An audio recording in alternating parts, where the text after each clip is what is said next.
This is the story of a manager of a restaurant. Let's call him Jerry.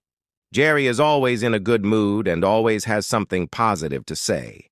When someone would ask him how he was doing, he would always reply, "If I were any better, I would be twins." Many of the waiters at his restaurant quit their jobs when he changed jobs. They would follow him around from restaurant to restaurant.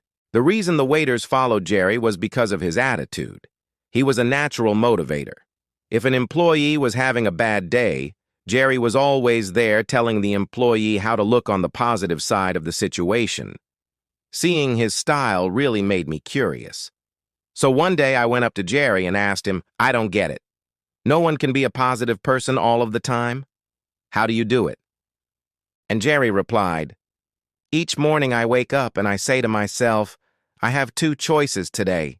I can choose to be in a good mood or I can choose to be in a bad mood. I always choose to be in a good mood.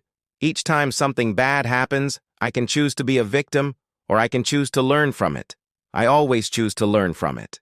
Every time someone comes to me complaining, I can choose to accept their complaining or I can point out the positive side of life. I always choose the positive side of life." "But it's not always that easy," I protested. "Yes, it is," Jerry said. "Life is all about choices. When you cut away all the junk, every situation is a choice. You choose how you react to situations. You choose how people will affect your mood.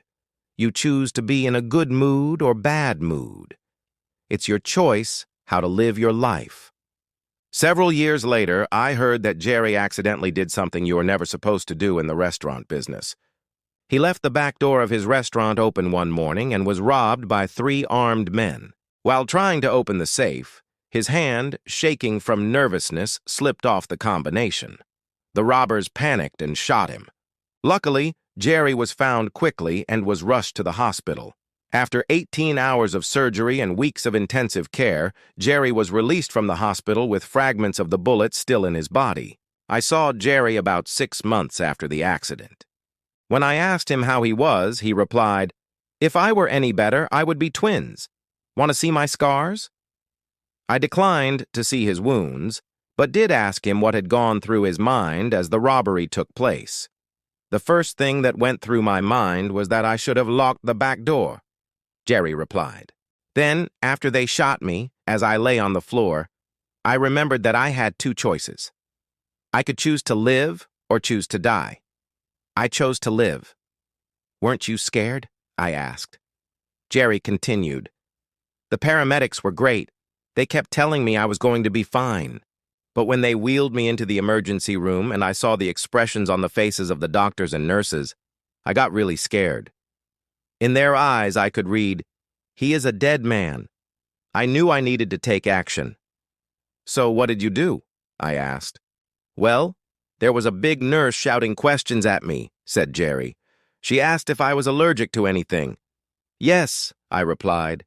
The doctors and nurses stopped working as they waited for my reply. I took a deep breath and yelled, "Bullets!" Over their laughter, I told them, "I am choosing to live. Please operate on me as if I am alive, not dead." Jerry lived thanks to the skill of his doctors, but also because of his amazing attitude.